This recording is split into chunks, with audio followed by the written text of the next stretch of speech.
pasada y después me quedé pensando respecto a la ética de las virtudes, que no hablé de la principal virtud que se considera en un médico y en realidad en cualquier persona, que es posiblemente la virtud más difícil a veces de realizar, pero se considera que es la más importante, que es la virtud de la prudencia, el ser prudente.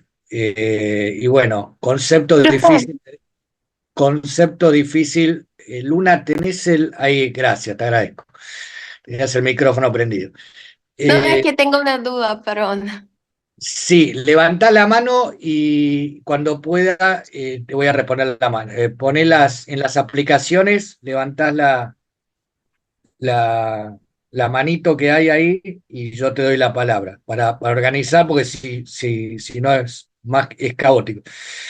Entonces, sobre la ética de las virtudes, estaba diciendo que la virtud que se considera principal es la de la prudencia, aparte de la fortaleza, que también es una de las virtudes claves para una profesión como la que ustedes han elegido, ¿no? La fortaleza, no me estoy refiriendo exclusivamente a lo físico, sino la fortaleza justamente de temperamento, la fortaleza psicológica, la fortaleza afectiva para afrontar todas las vicisitudes que enfrenta a diario un profesional de la salud, ¿sí?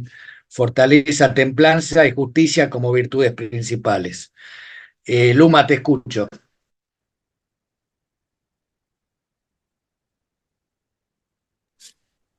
Perdón, profe. No, tengo una pregunta en relación a la materia y a los exámenes. Sí, lo podemos ver Eh, al final, porque si cada uno, al final lo vemos, si te parece. ¿Sí? Dale, está Pensé bien. que era por el tema de ahora. Yo voy a hacer la presentación, una vez que termine la presentación, hablamos de preguntas, consultas generales, porque si no, no se va a poder dar el tema. Entonces, bueno, esas dos cuestiones me quedaban de la semana pasada a mencionar, sobre la ética narrativa y ética de las virtudes. Yendo al tema de hoy, lo primero que quería hablar, el primer tema, es sobre elementos del acto moral, que elementos del acto moral tienen que ver con la responsabilidad profesional, tanto desde el punto de vista ético como desde el punto de vista legal. Y algo muy resumido, porque el tema de responsabilidad, para que ustedes se den una idea, yo tengo una materia en posgrado que dura 5 meses, entonces imagínense, yo tengo que dar una clase ahora, y ni siquiera voy a dar una clase, sino que voy a dar parte de esa clase de este tema. En el Código Civil argentino hay más de 70 artículos relacionados con la responsabilidad profesional desde el punto de vista legal, y lo que yo quiero hablar es algo muy general, muy básico, bastante elemental, pero que a veces las cuestiones más básicas y elementales son las que se pierden de vista justamente porque parecen tan básicas y elementales que no se tienen en cuenta, ¿sí? Entonces, primero, cuando hablamos de acto moral, no estamos hablando de cualquier tipo de acto, sino que estamos hablando de una acción o de una omisión de algo que pueda ser calificado como moralmente correcto o incorrecto, bueno o malo, ¿sí? Primer punto, ¿sí? Hay una noción de correcto, incorrecto, bueno o malo desde el punto de vista ético, desde el punto de vista legal, por eso hay sanciones éticas y por eso hay sanciones legales, por eso existen los códigos de actuación ética y por eso existen la legislación a nivel mundial, ¿sí?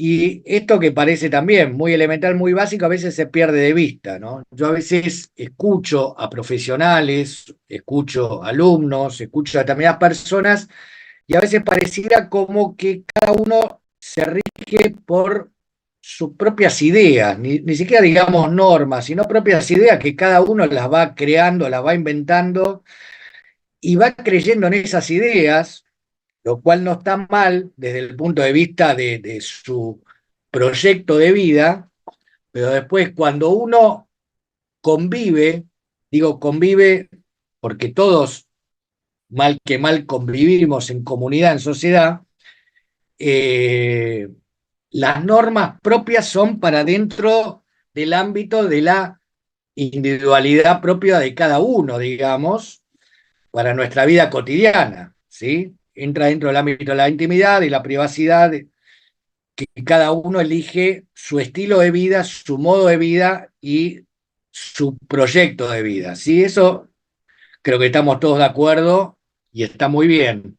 Ahora, dentro de la vida en comunidad y dentro de la vida en sociedad, se nos enseñaba ya en la escuela primaria y en la escuela secundaria que uno tiene que atenerse a ciertas normas, ¿no? Ya cuando uno va, ya desde jardín, digamos, hay ciertas normas. Uno no le puede pegar al compañerito, uno no puede romper los elementos del jardín, no puede romper una silla, bueno, determinadas normas, ¿sí? Hay ciertos límites a la actuación, no es que cada uno... Y esa responsabilidad y esas normas obviamente se van incrementando en la medida que la persona va creciendo, en la medida que la persona va teniendo un mayor discernimiento a través de distintas etapas de la vida. Piaget hace toda una clasificación de las distintas etapas que va teniendo el niño y el adolescente, y por lo tanto la responsabilidad se va incrementando. Justamente en este momento en nuestro país hay todo un debate ya desde hace unos años, pero que ahora hay un debate que posiblemente llegue al recinto, de bajar la imputabilidad de edad de los menores, justamente basado en esto, ¿no? En el tema de la responsabilidad mayor o del conocimiento que se tiene sobre la bondad o maldad de las acciones, sobre lo correcto o incorrecto de las acciones. No me voy a meter en ese tema porque no tiene que ver específicamente con la cursada, pero simplemente para ponernos en tema. Y una persona que no tiene ningún tipo de discapacidad intelectual, que pueda llegar a comprender cabalmente y a partir de que es plenamente capaz, que se considera plenamente capaz y competente a partir de la mayoría de edad, 18 años en nuestro país, se considera que es responsable de sus propios actos. Es responsable de sus propios actos por, ya lo vieron con la doctora de Grandis, por tener discernimiento, por poder discernir, por poder elegir qué hacer y qué no hacer, y poder ser libre, y por el ser libre para tomar este tipo de decisiones. Todo esto lo vimos, pero tiene que ver con el tema del día de hoy, ¿sí? Entonces, en primer lugar, cuando hablamos de acto moral, hablamos de un acto responsable, de una persona competente, plenamente capaz, que tiene discernimiento, intención y libertad, ¿sí?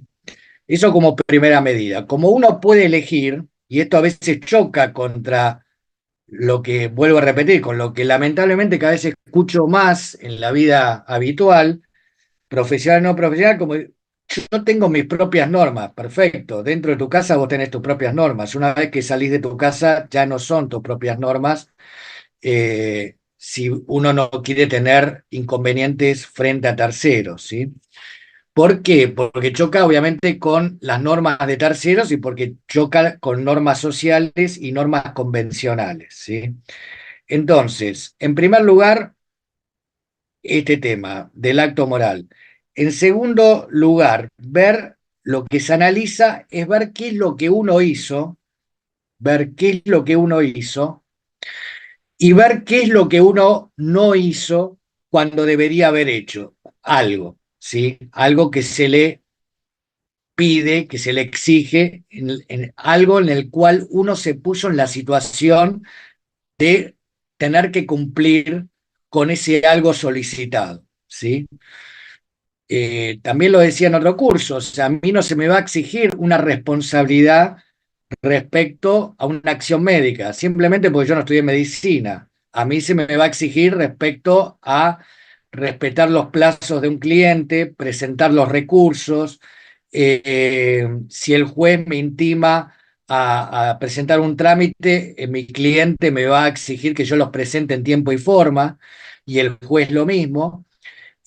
Con respecto a una clase, se me va a exigir que dé los temas que hay que dar y que se dé en el horario de clase y demás responsabilidades en las cuales uno se ha involucrado, ¿sí? O sea, uno se involucra en la responsabilidad. No es que la responsabilidad le viene sola, sino que uno elige una determinada profesión, un determinado trabajo, y al elegir o la circunstancia de la vida lo ponen frente a un determinado trabajo, frente a una determinada profesión y frente a ese trabajo y esa profesión, uno tiene que cumplir con determinadas cuestiones que se le exigen. Por eso también digo esto y recuerdo lo que vimos en los objetivos de la medicina, que muchas veces a ustedes se les puede exigir cuestiones que no están relacionadas con los objetivos de la medicina. Y es interesante también porque ahí entra un tema que lo hemos mencionado a lo largo de la cursada, que es el tema de la objeción de conciencia, ¿no? Porque se les puede exigir determinadas cuestiones desde cargos directivos, desde cargos ministeriales o del lugar que sea de un superior, se le puede exigir determinadas condiciones, cuestiones que no están relacionadas ni directa ni indirectamente con lo específico de la materia que ustedes han estudiado, que está relacionado con curar, restaurar la salud de los pacientes, ¿sí? Obviamente que hay médicos que realizan tareas administrativas, hay médicos que realizan tareas que no son eminentemente médicas, pero son consideradas parte del trabajo de médico en algunas circunstancias. Pero estoy hablando de cuestiones que no son específicas de la medicina. Eso como marco general. Entonces, primero, que tenga la persona discernimiento, intención y libertad, analizar qué es lo que hizo, ¿sí? Qué es lo que hizo o qué es lo que dejó de hacer en base a su responsabilidad, que esto es lo que se conoce en la responsabilidad profesional como el objeto de la acción, ¿sí? El objeto de la acción.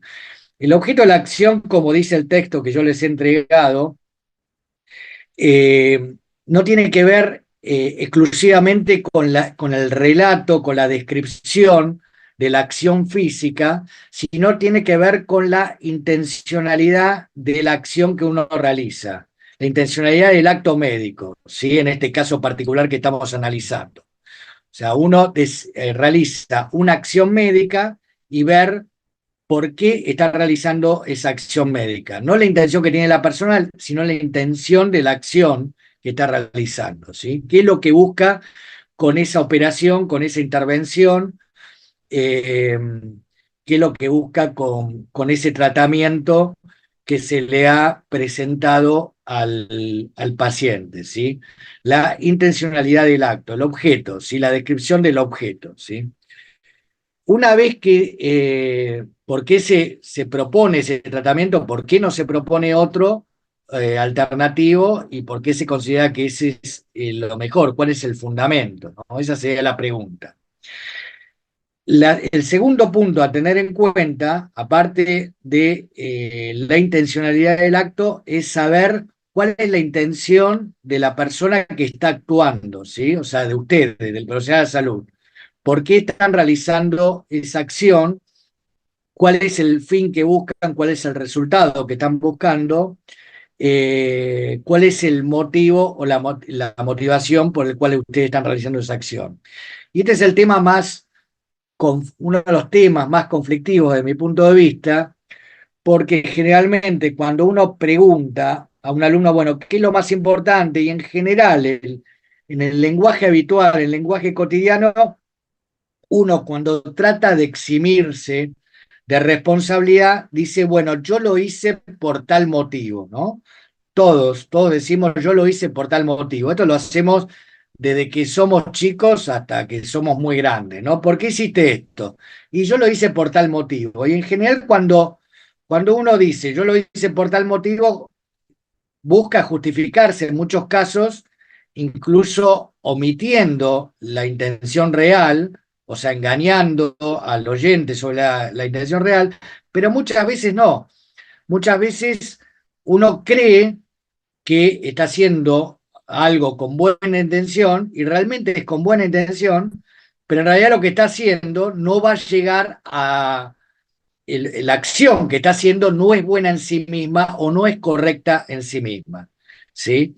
Esto tiene que ver, por ejemplo, llevado al ámbito de la medicina, cuando, por ejemplo, veíamos hacer un determinado tratamiento, hacer una determinada intervención, hacer eh, o dejar de hacer un determinado tratamiento sin tener consideración de la voluntad del paciente o incluso yendo contra la voluntad del paciente. O sea, yo puedo decir, yo tengo la mejor voluntad, yo quiero restaurar la salud, yo quiero curar al paciente, yo quiero salvarle la vida al paciente, pero quizás no tengo en ningún punto de vista, ninguna consideración por cuál es la voluntad del paciente sobre sí mismo.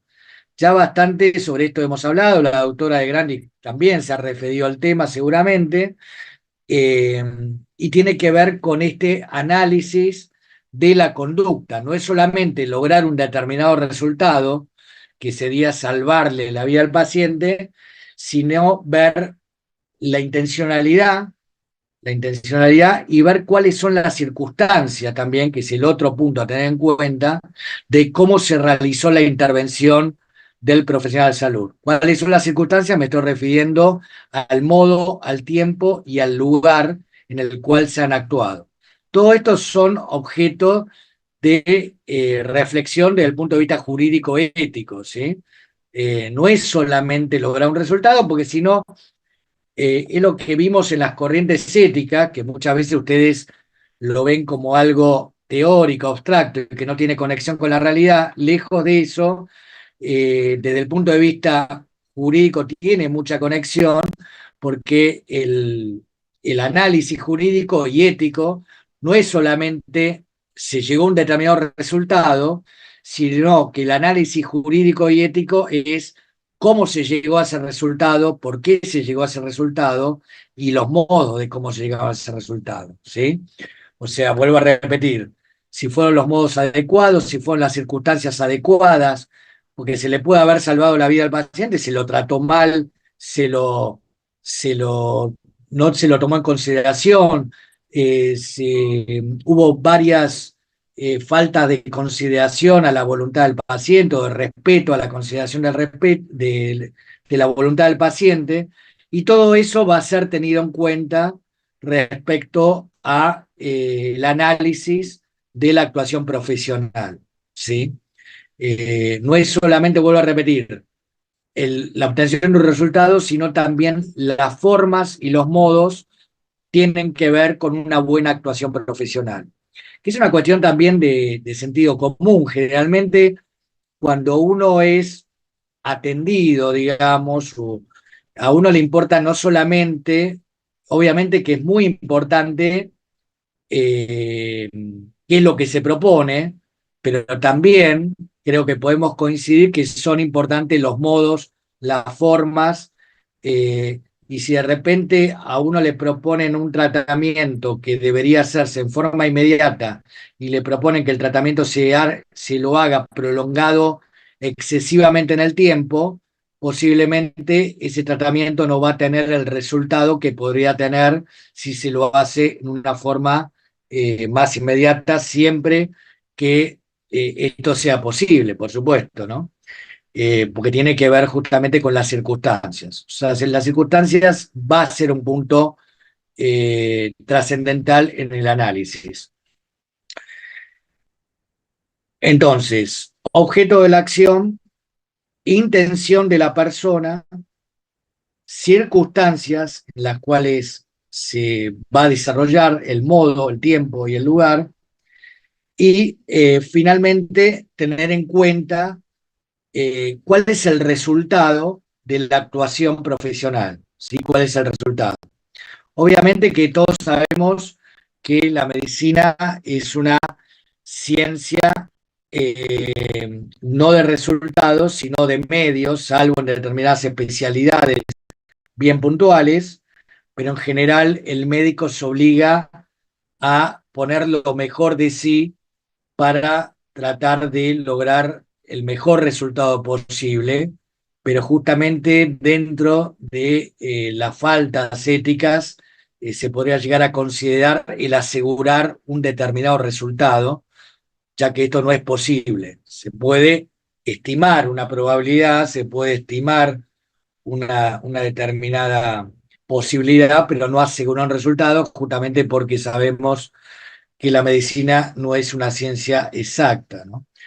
Entonces, ¿qué tiene que ver esto? Bueno, los resultados tienen que tener en cuenta las consecuencias que pueden llegar a ser previsibles, ¿sí? Las consecuencias previsibles, las consecuencias factibles, las consecuencias esperadas, de acuerdo a lo que se conoce como medicina basada en la evidencia, en base a los últimos estudios, en base a los últimos avances, que se conozca que determinados tratamientos pueden lograr una determinada efectividad al ser realizados.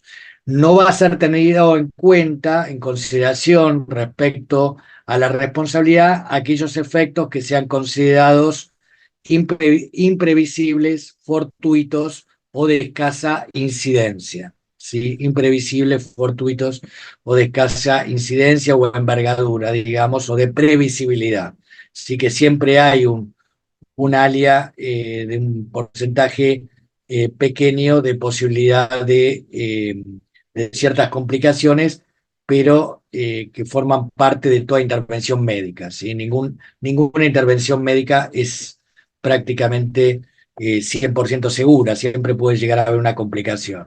Lo cual, esto no quiere decir que uno tenga que alertar, ya lo vieron con la doctora de Grandi, de absolutamente toda posibilidad, porque si no, sería imposible de intervenir en la mayor parte de las situaciones, porque uno terminaría asustando a todos los pacientes frente a cualquier cuestión que es mínima e insignificante. Entonces, recapitulamos el objeto, la intención del acto, la intención del agente que actúa, las circunstancias en las cuales actúa el agente y finalmente, como dije, las consecuencias previsibles, inmediatas, no las fortuitas o imprevisibles. Esto tiene que ver justamente con las preguntas que se hace un juez cuando tiene que hacer una indagatoria, que se hace un fiscal cuando tiene que hacer una indagatoria, o que uno debería analizar para sí mismo frente a las acciones que realiza, ¿sí? Que tiene que ver con preguntas muy básicas, muy clásicas y muy generales, pero que justamente, vuelvo a repetir, por ser tan clásicas, tan básicas, tan generales, uno muchas veces las pierde de vista y tiene que ver con qué es lo que uno hace, qué es lo que uno hace, o qué es lo que uno deja de hacer, por qué uno hace lo que hace, ¿sí? O por qué uno deja de hacer lo que debería hacer, cuál es la intención, cuál es la intención de por qué uno hace lo que hace, o cuál es la intención de por qué uno deja lo que deja de hacer, cuáles son las circunstancias, como ya dijimos, ¿sí? ¿Por qué uno lo hace en un determinado momento y no en otro momento? ¿Por qué uno lo hace en determinado lugar y no en otro lugar? ¿Por qué uno deja de hacer en un momento y lo pasa a otro posterior? ¿Cuál es el fundamento? ¿Sí? Todo esto debería uno tenerlo claro y debería uno dejarlo también asentado, justamente en la historia clínica, porque es el argumento que uno tiene frente a una requisitoria, ¿sí? Porque si no, queda en el aire, queda no registrado en ningún lado, simplemente forma parte del relato de un profesional frente a otro relato en sentido contrario, ¿sí? Entonces, el por qué uno hace, como decíamos, el por qué, el cómo, el dónde, el cuándo, ¿sí? Las otras preguntas que uno se formula, el cómo, dónde, cuándo, el para qué ya lo dijimos, el por qué ya lo dijimos, y finalmente el qué, que es el resultado esperado, ¿sí? ¿Qué es el resultado esperado y si es un resultado previsible, ¿sí? Entonces, esas serían las preguntas que uno debería formularse. ¿Qué, por qué, cuándo, cómo, dónde, para qué y por qué? ¿Sí? O sea, preguntas, vuelvo a repetir, quizás básicas, quizás elementales, y vuelvo a repetir, y quizás en la vorágine en la que cada uno de nosotros está involucrado, las perdemos de vista, eh, y a veces uno trata de volver atrás cuando esto debería haber sido dejado plasmado, asentado eh, en una historia digital o en una historia clínica digital o de papel si no hubiera digital, justamente para poder fundamentar la acción que uno hizo o lo que uno dejó de hacer, el por qué dejó de hacerlo.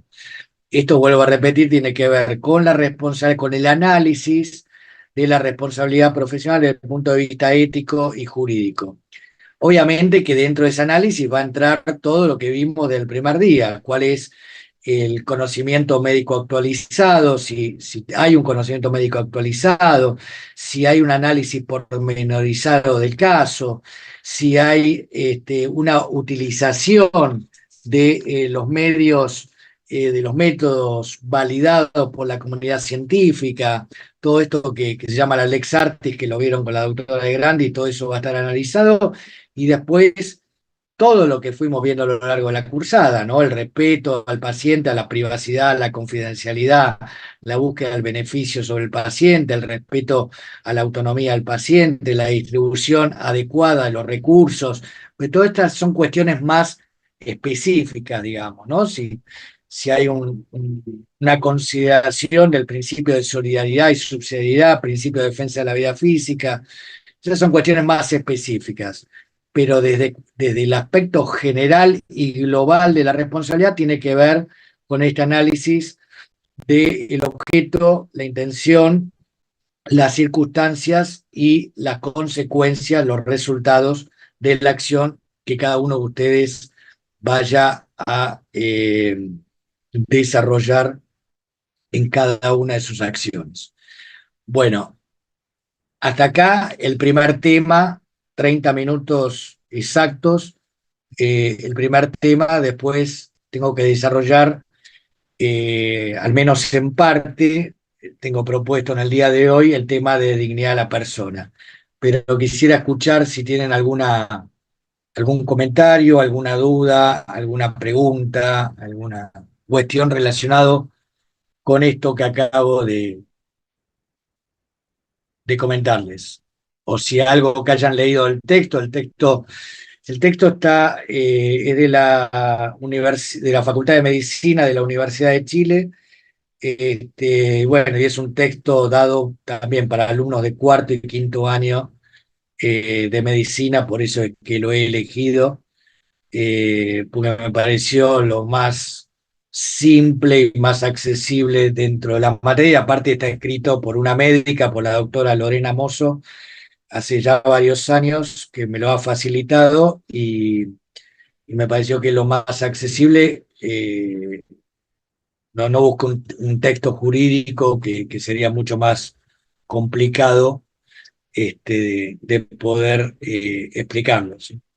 Así que bueno, no sé si tiene alguna pregunta, si no, continúo con el segundo tema.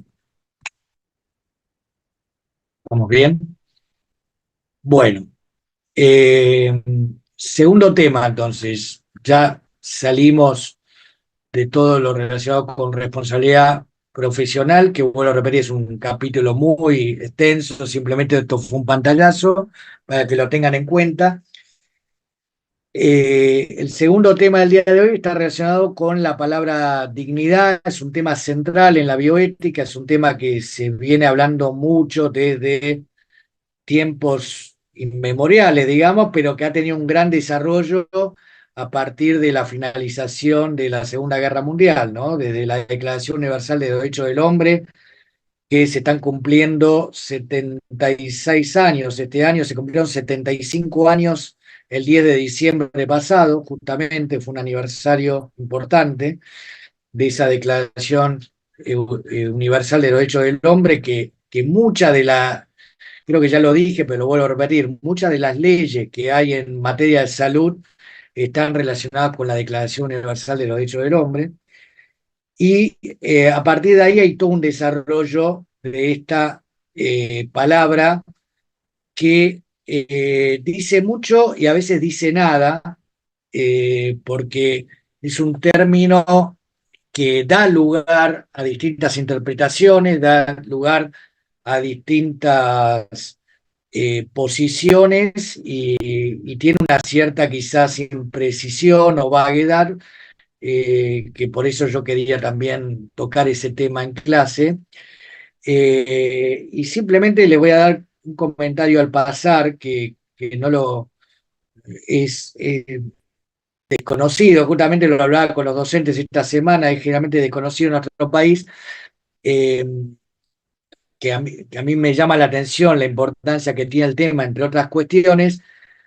Le digo esto, el gobierno de Estados Unidos, que no voy a hacer una valoración sobre el país, pero todos sabemos que es la primer potencia del mundo, entre la primera y la segunda, ¿no? Está compitiendo en este momento con China.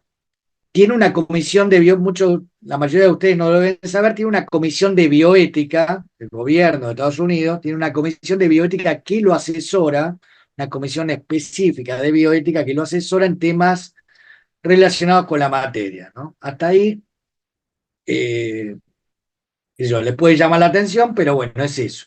¿Qué tiene que ver esto con el tema de dignidad? Que ellos hace varios años, esta comisión de bioética del gobierno de Estados Unidos, sesionó durante una cantidad importante de tiempo y sacó un libro que yo tengo, la verdad, tengo la suerte de haberlo conseguido. Es un libro que lamentablemente no está traducido al español, que tiene más de 500 hojas sobre el tema de dignidad.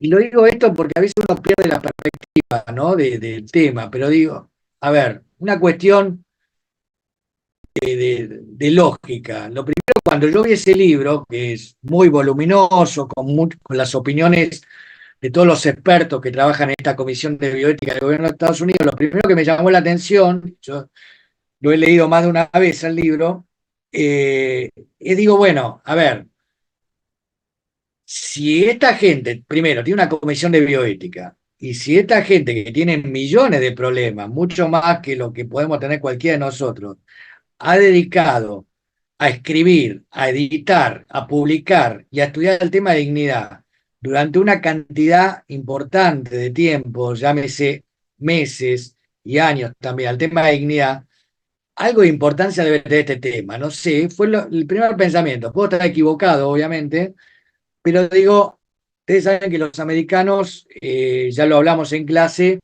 el tema del tiempo y la utilización del tiempo es un recurso muy valioso para ellos. O sea, si ellos le dedicaron una cantidad de tiempo a nivel de gobierno al tema de dignidad, bueno, algo debe tener que quizás muchos de nosotros no le damos, no le encontramos la trascendencia. Bueno, algo de eso con esta introducción, algo de eso yo voy a quedar, desarrollemos la clase de la próxima semana. Entonces, como para romper el hielo, para no hablar solamente yo, que es un monólogo aburrido y reiterativo, justamente voy a lanzar al auditorio una pregunta que generalmente esbozo o propongo, que bueno, van a tener ayuda porque yo ya les he subido el texto de Roberto Andorno. Roberto Andorno, dos palabras sobre él, es abogado de la Universidad Nacional de Rosario, de la Universidad de Buenos Aires, de la Universidad de París y actualmente está en la Universidad de Zúrich como abogado y bioticista, y es posiblemente la persona que más se ha destacado en el ámbito de la bioética a nivel internacional. Ha participado en todas las declaraciones de bioética de UNESCO, de la red bioética de UNESCO, que son todas las declaraciones internacionales de bioética sobre el genoma humano, sobre datos genéticos y la Declaración Universal de Bioética de Derechos Humanos. Bueno, él ha formado parte de los redactores de estas declaraciones, y aparte de todo eso, es una persona como si fuera poco, hiper sencilla, hiper humilde, y súper profesional.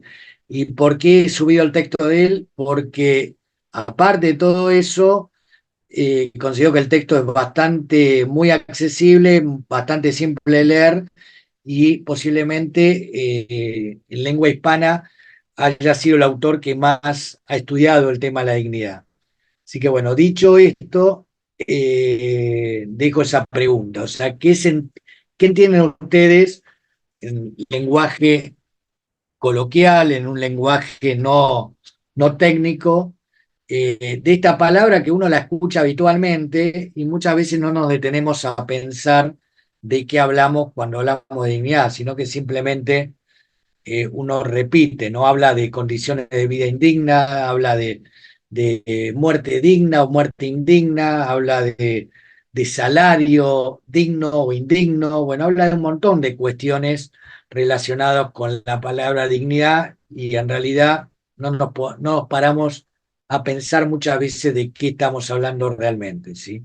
Así que bueno, ahora los escucho a ustedes a ver qué pueden aportar a todos nosotros, ¿sí?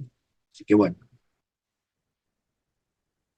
Una de las cosas que en resumen es sobre reconocer y respetar el individuo de manera individual, obvio.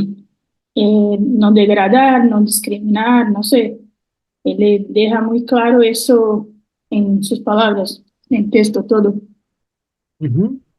Respetar el individuo en forma individual, bueno, ahí hay un juego de palabras, ¿no? Respetar al individuo en forma individual, sí. No discriminar, dijiste, ¿y qué más? Y proteger, además, Proteger. Bien, te agradezco, muchas gracias. ¿Qué más?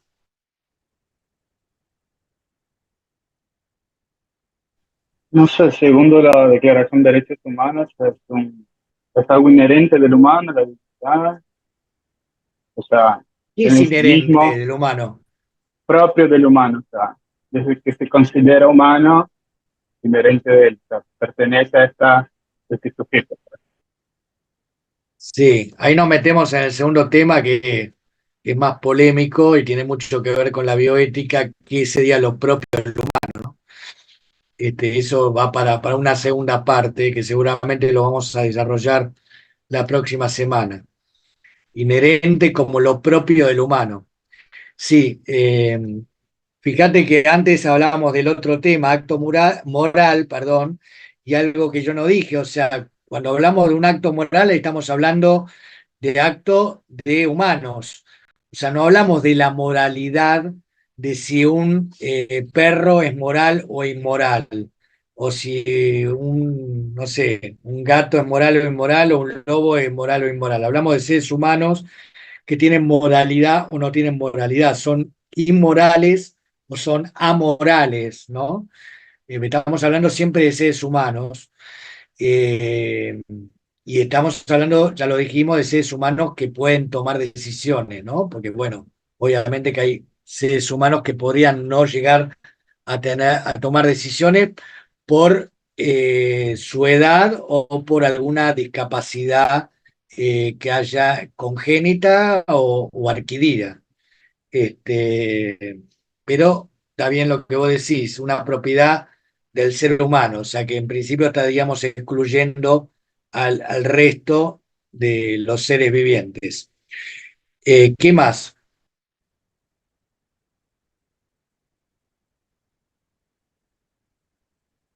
Con, con, con libertad y con... En La Rioja no me dejaban hablar, hablaron como 12 14 personas para empezar, no me dejaban continuar. Así que anímense, estamos ya en la penúltima clase, así que quiero escucharlos aunque sea al final. ¿Qué más podemos decir sobre dignidad? Algo simple, no estamos buscando una definición académica, una definición de la Real Academia Española, sino lo primero que se le ocurran. Que es un derecho de que todo ser humano debería tener,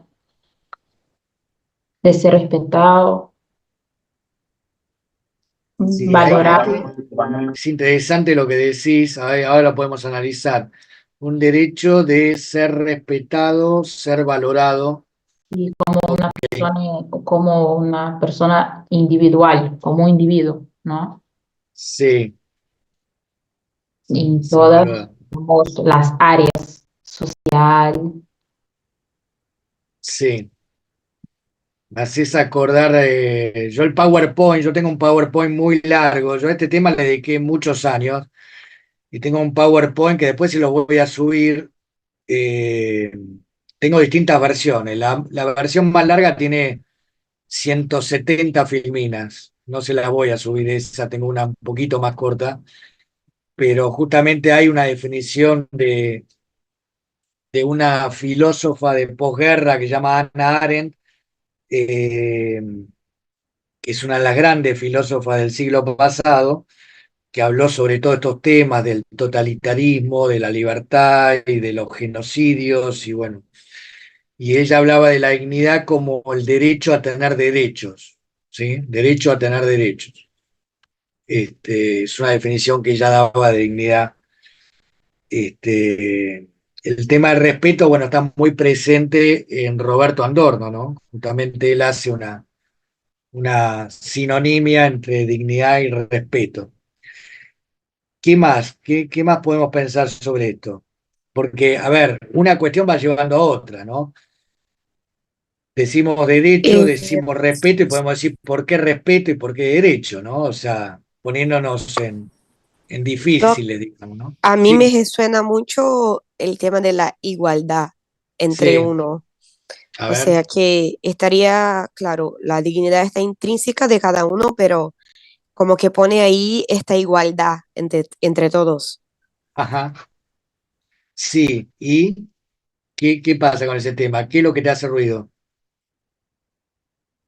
No, me resuena eso, que sería como que el tratar a los individuos como igual, sin Sí, distinción y que todos tienen el mismo derecho, todos deben tener la libertad de como de tratar su vida como quiere, que tiene que ver mucho con la autonomía de cada uno también. sí, sí, primero vamos al plano teórico, que es el más fácil, como siempre digo, y después vamos a ir al plano real y concreto, que es bastante más complejo, que es el plano en el cual todos nosotros vivimos. Y mucho de lo que estamos conversando ahora, vamos, sabemos, conocemos y vivenciamos que está bastante alejado de lo real, digamos. Estamos desde un plano teórico,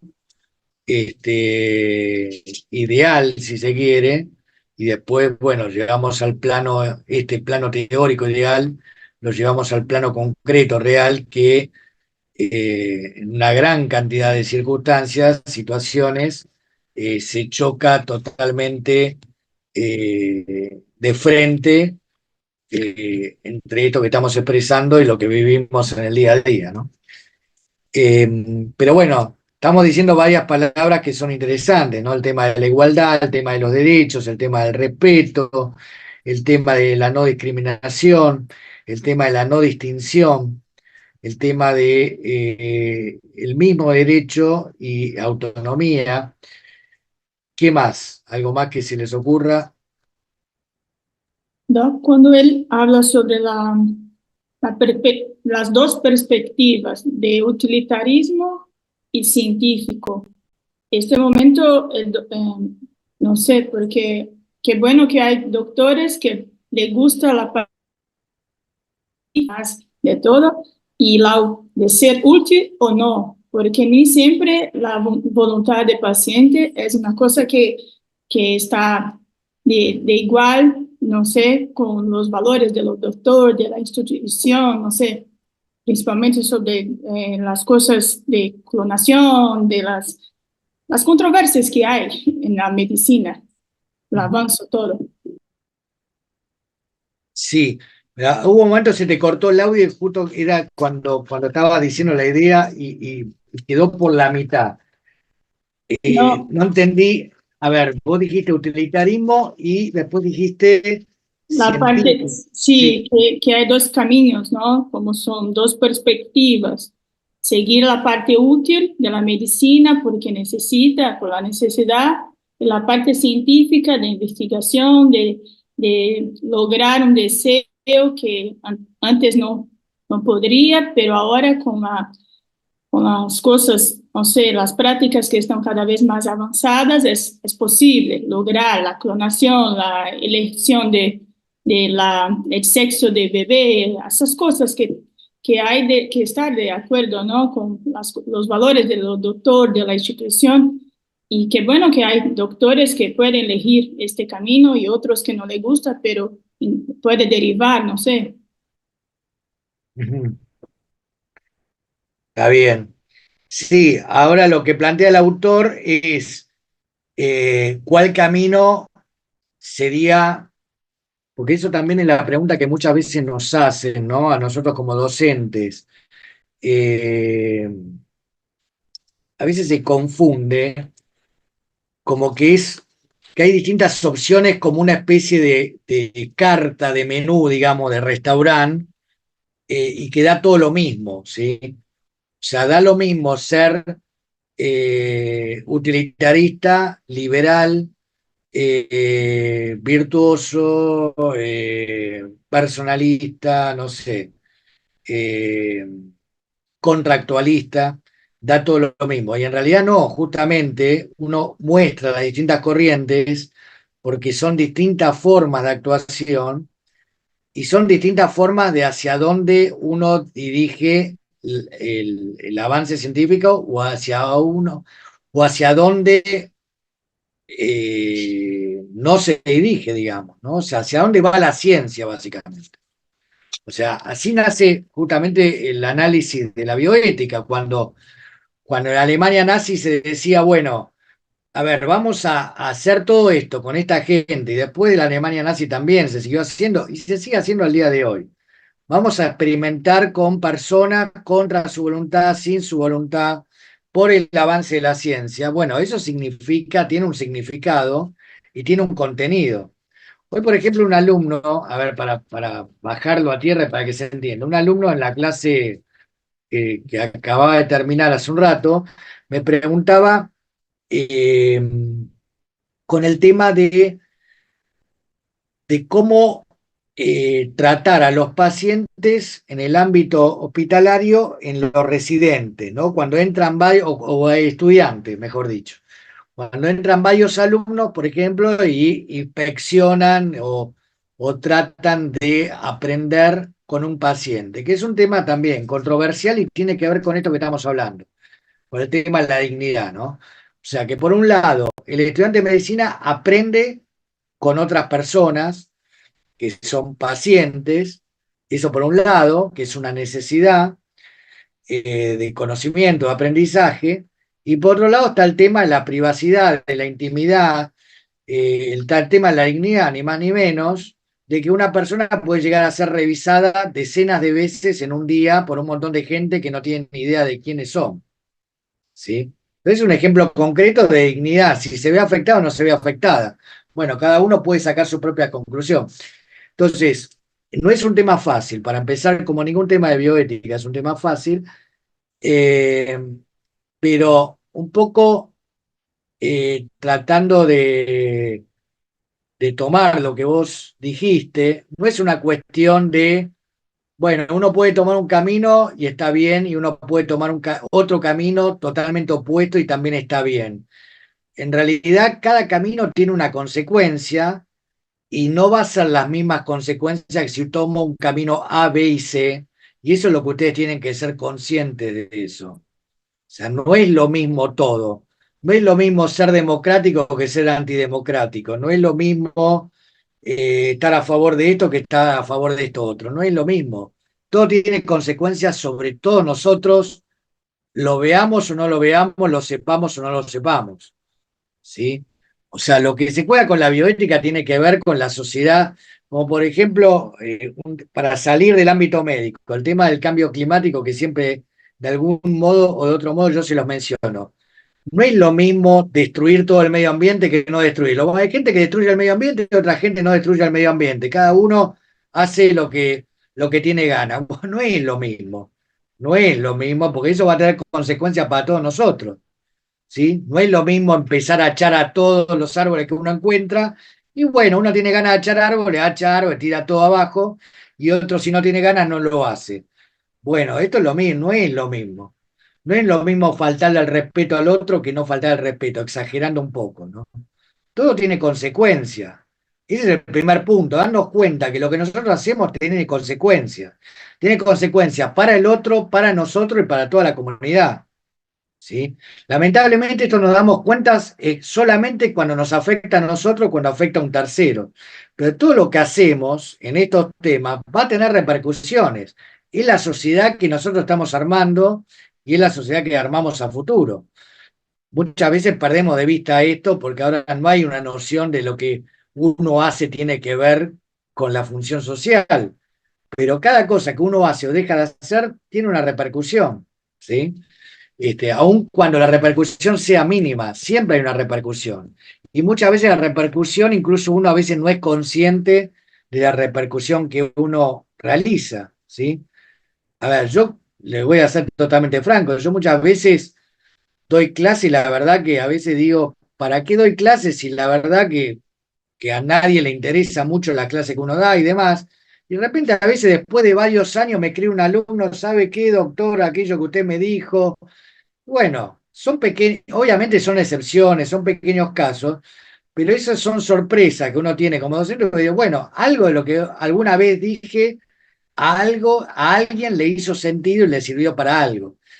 Y hay mucha gente que ni siquiera lo dice. Entonces, ¿qué quiero decir con esto? Que para bien o para mal, lo que uno hace, lo que uno dice, lo que uno va a tener repercusión en el otro, en un sentido u otro. Entonces, no es que da todo lo mismo. Bueno, todos hacen esto, yo lo hago también, ¿sí? Entonces, ojo con esto, como diciendo, bueno, uno puede tomar un camino, tomar otro, y son distintas opciones y es todo. No, cada opción tiene una consecuencia diferente.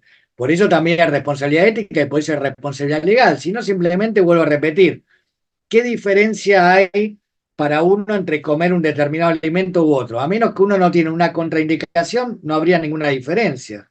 Simplemente es una cuestión de gustos, ¿sí? La ética no es una cuestión de gustos, la norma tampoco es una cuestión de gustos, no es una cuestión de me gusta o no me gusta tipo Facebook o de preferencia. Esto no es Facebook, esto no es levanto el pulgar o bajo el pulgar. Esto es asumir la responsabilidad que uno tiene. ¿Sí? Bueno, si quiero clono, si quiero no clono. No, pará. Clonar persona tiene una responsabilidad inmensa. Estamos cambiando la humanidad. O sea, no podemos hablar tan libremente. Estamos cambiando todo, o sea, la esencia de quiénes somos. ¿Viste? Cambiamos la parte genética de los seres humanos. Bueno, hay gente que le gusta, hay gente que no le gusta. A mí me gusta, entonces yo cambio la esencia de la persona. No pasa nada. Sí, ¿cómo no pasa nada? O sea, desde un punto de vista de todo aspecto, ¿no? Entonces, no son temas para tomar a la ligera. Justamente por eso, la introducción fue que el gobierno de Estados Unidos tiene una comisión de bioética, y a eso iba. Si hay una comisión de bioética, porque acá se juegan muchas cuestiones de todo tipo, económica, política, social, cultural, se está jugando todo, ¿sí? Entonces, abramos un poco la vista más allá de lo evidente y veamos todo lo que está implicado en esto. Estamos modificando en alguna parte, que Roberto Andor nos habla de eso, tenemos la posibilidad de modificarnos a nosotros como especie. Y alguno va a decir, uy, qué lindo, nos modificamos como otra especie. Ahora el tema es quién modifica la especie, cómo la modifica, por qué, para qué y bajo qué modelo. ¿Bajo qué modelo? Porque en realidad era el sueño de un señor que llamaba Adolf Hitler, no sé si le suena el nombre. Ese era el modelo de Adolf Hitler, era modificar la especie humana. Bueno, en esa época no se podía hacer, ahora sí se puede hacer. Entonces, volvemos al principio, ¿no? O sea, algo que estaba en la cabeza de una persona, ahora se podría llegar a realizar y hay que ver quién maneja eso y en qué dirección maneja. Entonces, no es algo ligero, digamos, no es un tema ligero. Este, pero bueno, seguimos para no irnos por la tangente, seguimos sobre el tema de dignidad. Entonces, ¿qué más le suena sobre el tema de dignidad o qué más le puede traer como para pensar el tema de dignidad o algo que les haya llamado el texto, si pudieron tuvieron la posibilidad de leerlo a este autor, algo que quizás llamó la atención o algo que no hayan entendido o que quieran preguntar, bueno, el momento es ahora. Profe, sería también eso de que las personas en sí mismas tienen un valor que no son solamente un objeto a ser estudiado o examinado y que hay que respetar ese valor intrínseco de la persona.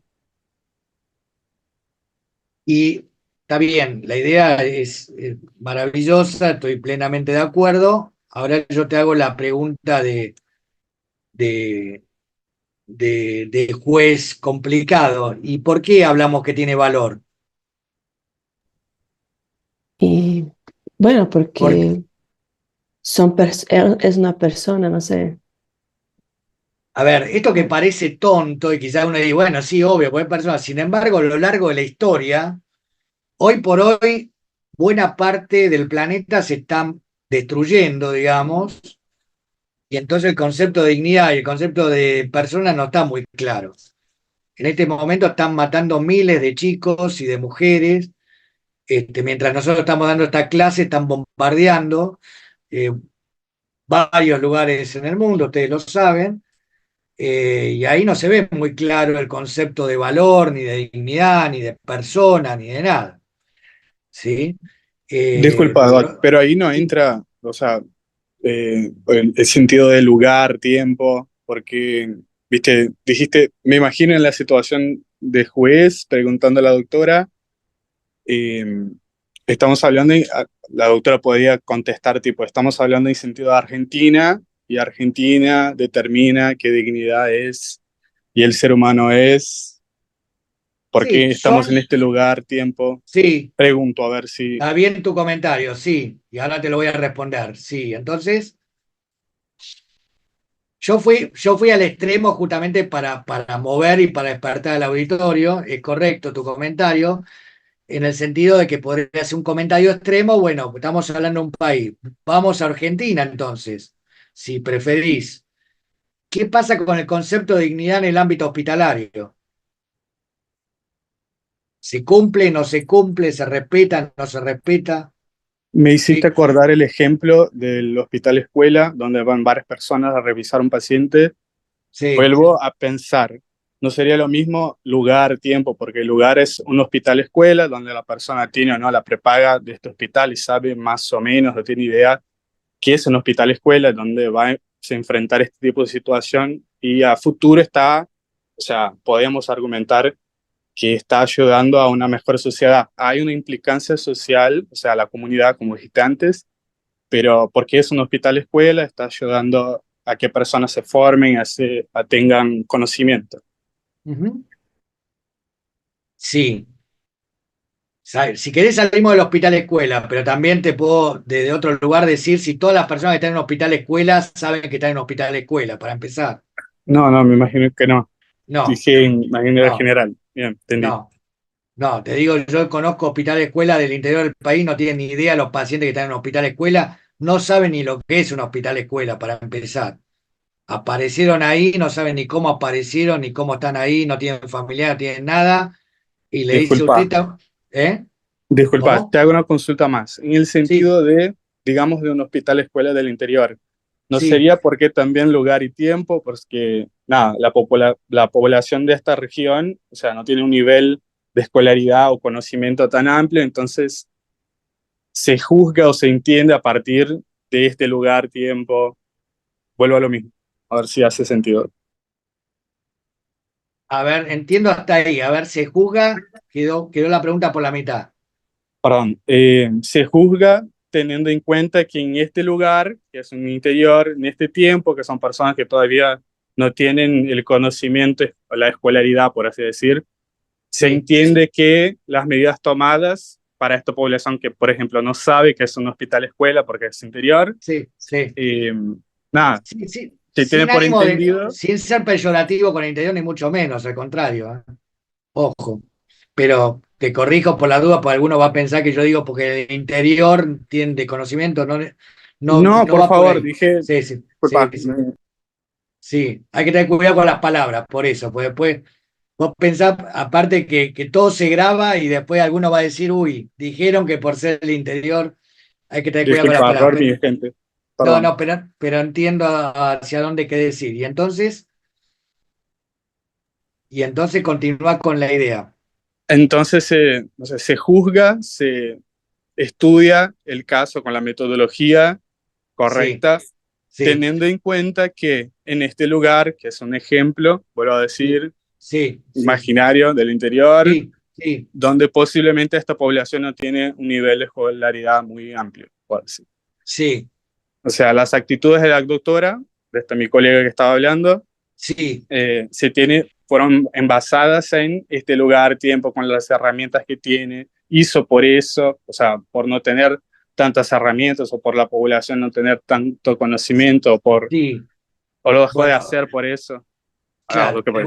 está bien, sí, entiendo. Ahora ahí te metes en un tema que es muy interesante, que seguramente lo vamos a tocar la semana que viene, eh, que yo no lo había dicho, y vos hablás, a ver si te interpreto lo que acabas de decir. Vos hablás del concepto de dignidad, bueno, que se va a juzgar de acuerdo al modo, al tiempo, al lugar y a la situación. Palabras más, palabras menos, dijiste esto. Yo fui un ejemplo extremo de lo que pasa en otras partes del mundo. Ahora, la pregunta, volviendo a hacer, a repreguntar, digamos, es, el concepto de dignidad va variando de acuerdo a la circunstancia y de acuerdo al conocimiento que tiene la persona o el concepto de dignidad es independiente del conocimiento que tiene la persona. ¿Me explico lo que quiero decir? ¿Por qué? Creo que sí. Porque si el concepto de dignidad dependería del conocimiento o del grado de estudio que tuviera la persona, y ahí entramos en un problema, que es lo que pasa muchas veces, entramos en un problema, ¿por qué? Porque aquella persona que es más instruida va a reclamar más, va a tener más noción de su dignidad y sus derechos, y aquella persona que no es instruida no va a reclamar nada y no va a tener noción de sus derechos y de su dignidad. Que esto es lo que sucede muchas veces en la realidad. O sea, personas que tienen una instrucción menor consideran que pueden ser avasalladas porque tienen una instrucción menor.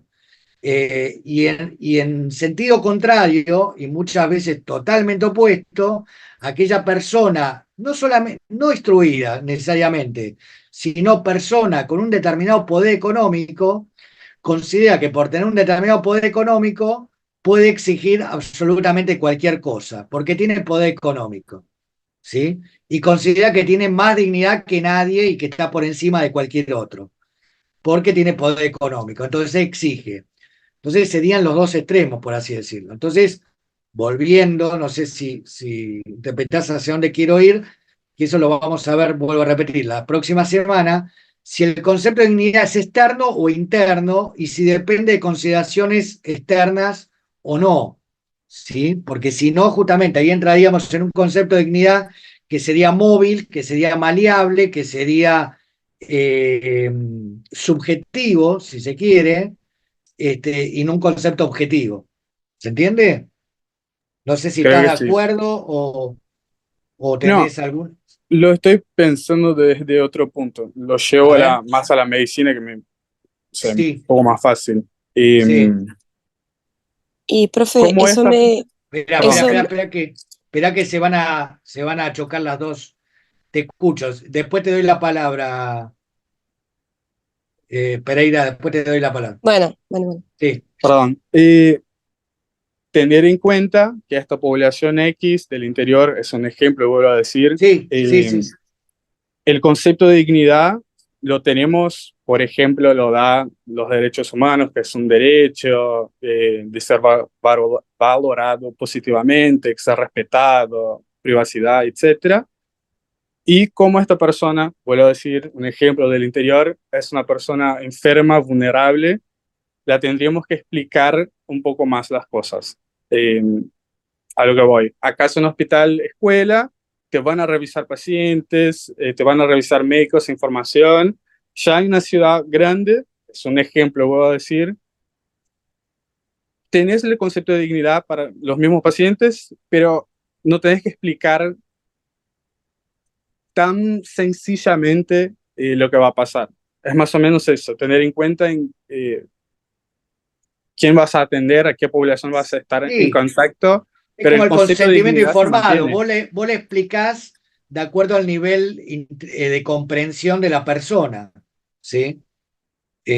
A un médico a un médico le va a explicar en idioma técnico porque hablan entre pares. Si el médico es paciente, el otro médico le va a explicar al mismo nivel, digamos, que no va a ser al nivel que me va a explicar a mí, que soy abogado, me va a tener que explicar con un lenguaje más simple, porque si vos me explicás todo desde un punto de vista médico, muchas cuestiones que me vas a explicar no las voy a entender.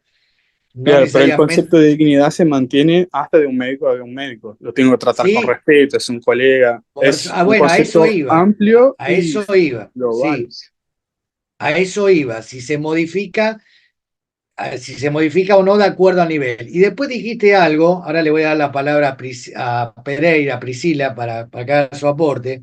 Después dijiste algo que no lo voy a contestar ahora, pero que dejo la pregunta para todos, en base a lo que vos acabas de decir, que es interesante, que la dignidad viene por los derechos humanos, por la Declaración de Derechos Humanos.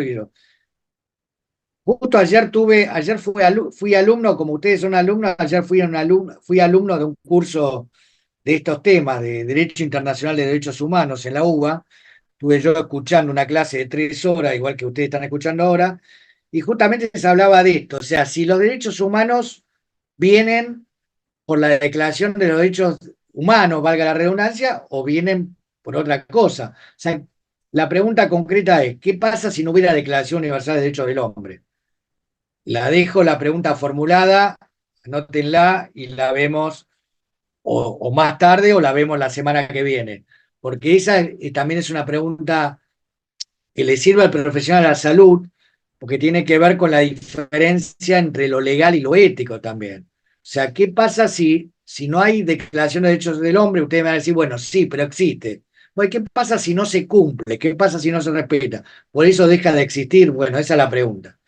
Pero no la quiero contestar ahora, sino que le quiero dar la palabra a Priscila a ver si quería decir algo sobre esto que está comentando este, Chamas. Y sí, profe, no, porque yo estaba pensando por el lado de eso, de dónde y cuándo. Y si tenés una persona que, no sé, vive en una situación que, por ejemplo, no tenga baño adentro de su casa. Sí, sí, vamos a lo concreto. Sí. Se te cortó el audio, ¿qué pasó?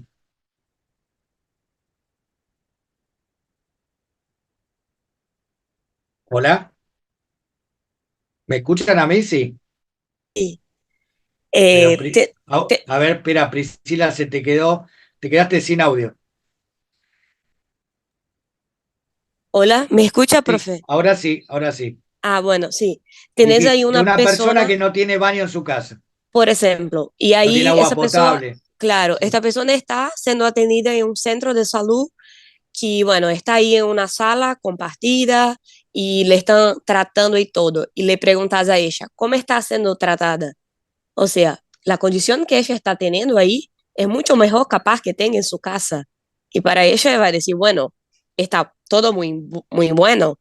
O sea, la perspectiva de esta persona va a ser que está siendo tratada con todo que tendríamos que pensar de dignidad. Y capaz para sí, otro paciente, no. Para es él, interesante, es muy buen punto de vista. Sí, y entonces, y bueno, y para otro paciente va a decir, no, no me están tratando bien, no estoy teniendo todos los recursos que yo pienso que yo debería tener.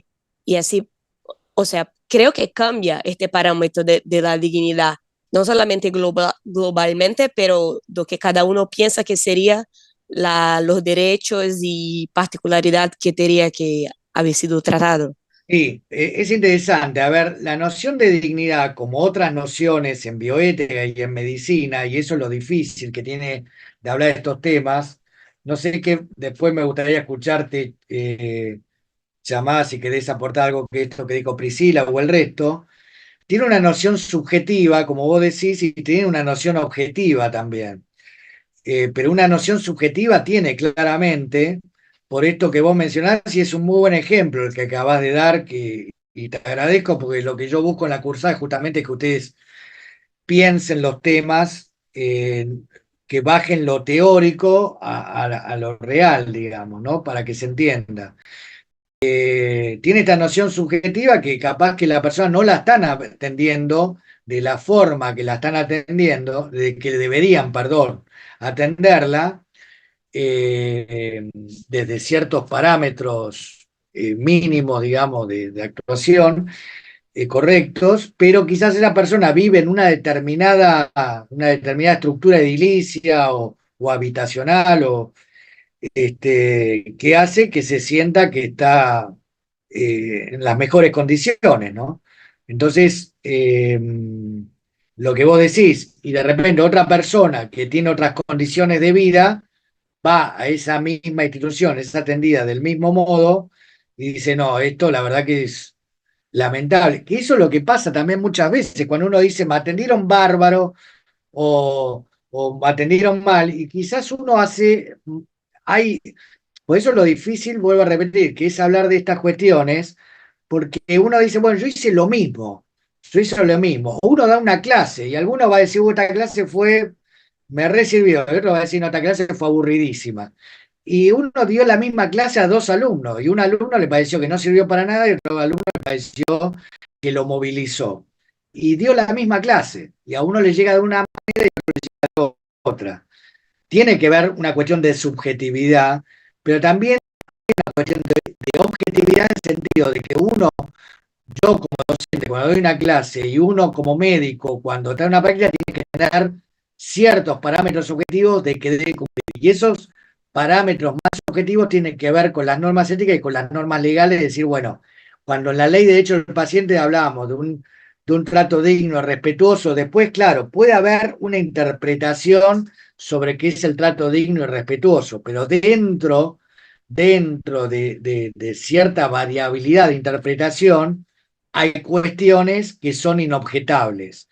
O sea, ¿a qué me estoy refiriendo? Si uno, por ejemplo, le grita a un paciente, si uno le ignora a un paciente, si uno no pasa nunca por la habitación, bueno, son cuestiones objetivas de destrato hacia el paciente, por así decirlo, ¿no? O sea, que no dan lugar a interpretación, ¿sí? Después habrá una valoración en la prueba, obviamente, sobre la temática, pero hay cuestiones que son claras.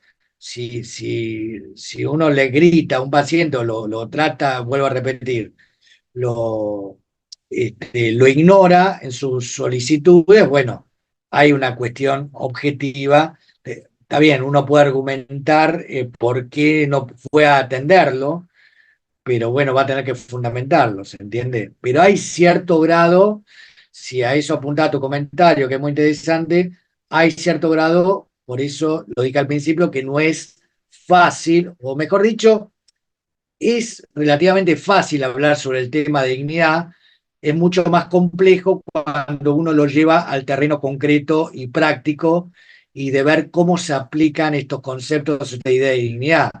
Porque cuando decimos, bueno, todos tienen los mismos derechos por el tema de ser seres humanos, porque está la Declaración Universal de Derechos Humanos, bueno, ok, todo eso desde lo teórico está muy bien, podemos coincidir casi al 100%, pero cuando uno va un poco más a lo profundo de esto, se empieza a complejizar y de hecho en la práctica habitual y en la vida cotidiana, no solamente en el ámbito hospitalario, vemos que muchas veces esto no se cumple y no se cumple por distintos motivos, ¿sí? Este, a veces por desconocimiento o a veces también, bueno, es multifactorial, hay un montón de factores, podemos decir, por qué no se cumple. Pero bueno, sigo Doctor, escuchando, me sí, hizo pensar otro punto. Nosotros sí, como médicos, ponele, estoy trabajando en un centro que tengo una alta complejidad y en otro que no tengo tantas cosas. O sea, tengo pacientes que están en la misma situación. En un centro puedo poner oxígeno, puedo hacer un montón de sí, sí, imágenes y sí, tratar de determinada manera. Y del otro centro no. qué sé yo, no tengo el examen para saber si tengo algo pasando a nivel sistémico, qué sé yo, una enzima que yo tendría que pedir, pero en este centro no tengo. O sea, Claro. es Bueno, distinto. pero Yo eso lo quiero vieron, tratar, yo quiero tratar igual a los dos pacientes de centros distintos, pero los recursos no me alcanzan, capaz para que no, yo los trate igual.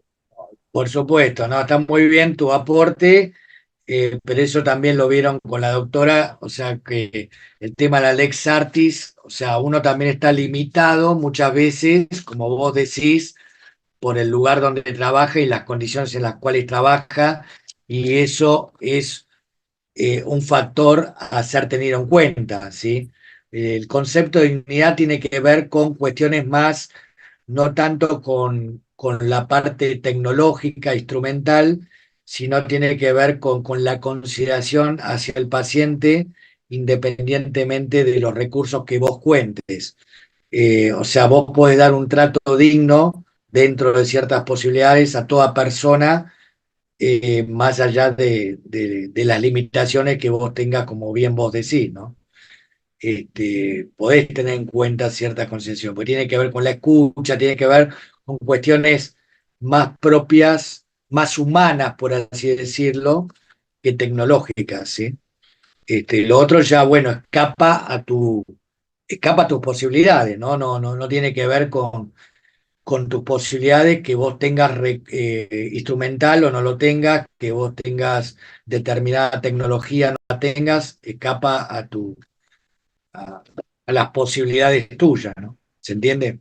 Sí, sí, pero igual, Escucho, claro, sí. de las dos situaciones, yo como profesional voy hasta ahí, al máximo que yo pueda. Eso Ujú. estaría como que tu conducta Totalmente, como doctor va al máximo que totalmente. puedas con los recursos que tengas. Dentro de las posibilidades que vos tengas, Claro. seguro, totalmente. ¿Algún otro comentario sobre esto que estamos viendo? O sea, acerca de qué se entiende por dignidad, digamos. Ahí, bueno, quedó esta pregunta, ¿no? Que viene de los derechos humanos y también lo de lo que decía, este, ahora no la tengo acá anotada, esto que dijeron eh, del valor como ser humano, ¿no? Entonces yo decía, ¿por qué? La pregunta que yo hacía, ¿por qué tiene valor? ¿Sí? ¿Por qué tiene valor? Porque podríamos decir, a ver, la noción de dignidad, que a nosotros hoy en día todos tenemos una idea de qué es dignidad, la realidad es que a lo largo de la historia no estuvo clara la idea de dignidad. Al contrario, ¿sí? O sea, fue un concepto bastante esquivo, digamos, ¿no? Fíjense que en muchas cuestiones todavía se siguen discutiendo sobre si todos tenemos los mismos derechos, no tenemos los mismos derechos. Bueno, hay un montón de temas controversiales con respecto a la dignidad, con respecto a los inmigrantes, con respecto a un montón de cuestiones, ¿no? Los derechos, hoy también hablaban, por ejemplo, si una persona es un delincuente, muchas veces sale ese tema en clase. Bueno, si una persona es delincuente, si tiene los mismos derechos, obviamente que decimos que sí, pero la realidad es que muchas veces hay como una reticencia, por así decirlo, a atender a una persona que realizó determinadas acciones o mismo en algunos ámbitos, por ejemplo, también hay discriminación hacia, qué sé yo, mujeres vulnerables o hacia una persona de una situación social determinada, o el tema de la edad también es un tema, lamentablemente, de gran discriminación en muchos ámbitos, ¿no? O sea, que una persona por tener una determinada edad, también en otro curso me decían, bueno, lo que pasa es que las personas mayores no cumplen las indicaciones. Sí, la persona mayor no cumple las indicaciones. Yo le dije, bueno, yo siempre fui un paciente difícil, pero no ahora que tengo una determinada edad. Cuando tenía 15 años era un paciente difícil, a los 20 años un paciente. No sé si la edad exclusivamente, hay a veces como, y no nos damos cuenta, pero hay como una, a veces como estigmatizamos, ¿no? Las personas mayores esto, como si las personas jóvenes cumplieran todas las indicaciones, ¿no? O sea, las personas jóvenes cumplen todas las indicaciones, son bárbaros, siguen todos los tratamientos, y yo no estoy muy de acuerdo en eso. Hay personas jóvenes que siguen tratamiento, hay personas mayores que siguen tratamiento, hay personas jóvenes que no siguen tratamiento, y hay personas mayores que no siguen tratamiento. Ahora, esa generalización, es decir, las personas mayores no siguen las indicaciones y quizás esa persona tuvo justo distintas malas experiencias. Ahora, decir que todas las personas mayores no... Yo al contrario, miren, le voy a poner un caso en primera persona. Estoy aconsejando a mi madre a que no se haga una intervención que es bastante, este, que tiene su complejidad porque ella no está segura. Mi madre tiene 79 años y la va a hacer porque le dijeron que la tenía que hacer. Así que fíjense, mi madre no entraría dentro de esa generalización, porque todo al contrario, porque le dijeron que tenía que hacer, lo quiere hacer. Y yo le digo, ¿pero vos estás segura que querés hacer? No, la verdad que no estoy segura y tengo miedo. Vos, si no estás segura y no tengas miedo, averiguamos bien las complicaciones, la cosa, y vemos si lo haces o no lo haces. No podés verte obligada a hacer algo porque alguien te lo dijo. Entonces, por eso digo, me acordé ahora y es un caso concreto que lo estoy viviendo esta semana en mi propia familia. Entonces, ese tipo de generalización hay que tener cuidado, desde mi punto de vista, tiene que ver con esto de... el tema de dignidad se une con varias cuestiones que tiene que ver, ya ustedes lo mencionaron, la no discriminación, la no estigmatización, la igualdad de derechos, el respeto también creo que por ahí se dijo. Y bueno, y distintas cuestiones que seguramente van a ir saliendo. ¿Algo más que quieran aportar, que quieran decir, o que se les ocurra?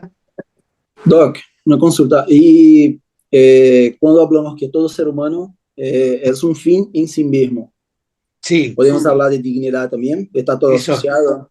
eso es kantiano. Sí. ¿Qué te suena eso? ¿Qué entendés por esa frase?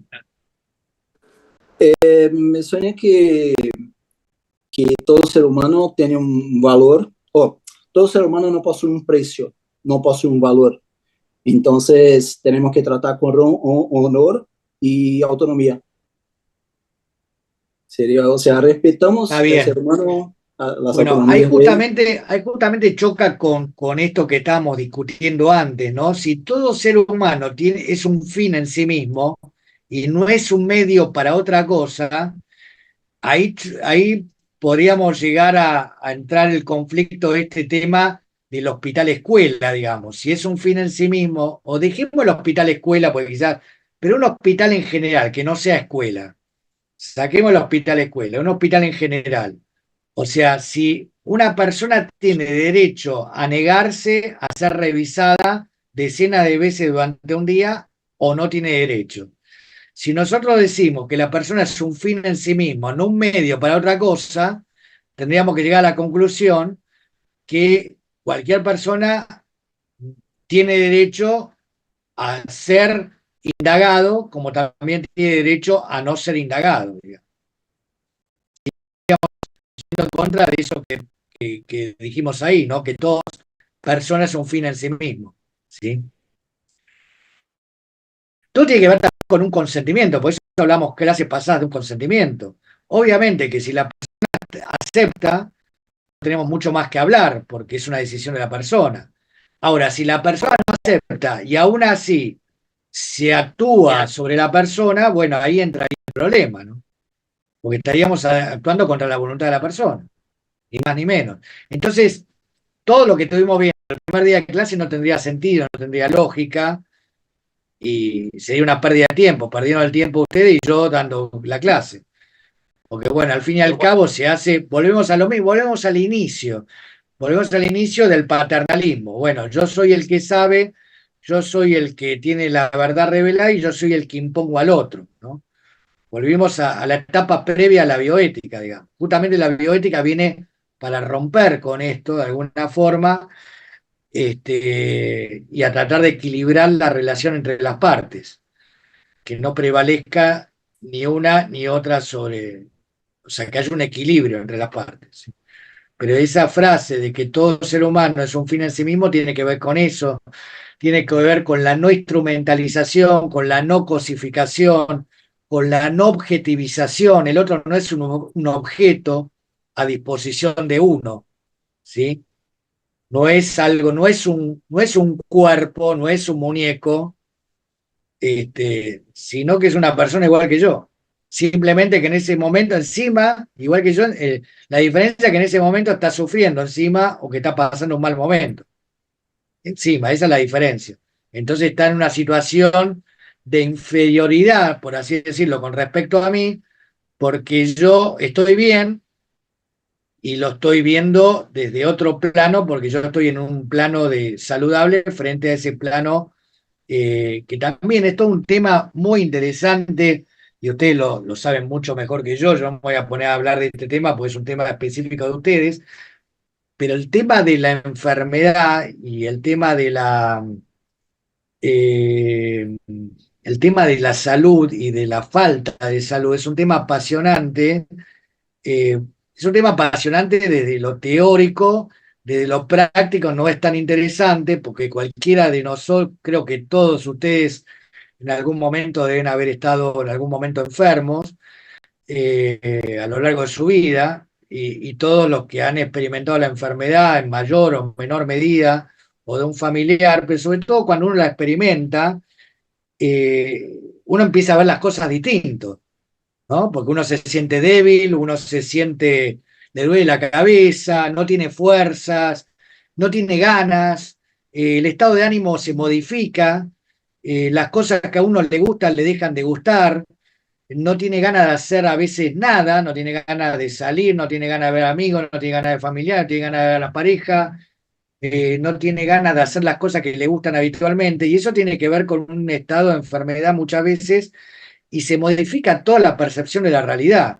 Entonces, realmente eso forma parte también, desde mi punto de vista, bueno, no lo digo yo, sino que esto lo dicen personas que lo han estudiado en profundidad, sobre todo médicos, antropólogos y sociólogos y psicólogos, todo cómo repercute la parte emocional, no solamente la parte física, sino la parte emocional, cómo repercute en la integralidad de la persona, ¿no? Es un tema realmente para ser estudiado con detenimiento y con la seriedad que se merece. Simplemente como una punta al margen, ¿sí? Tenés la mano levantada, Beatriz, te escucho.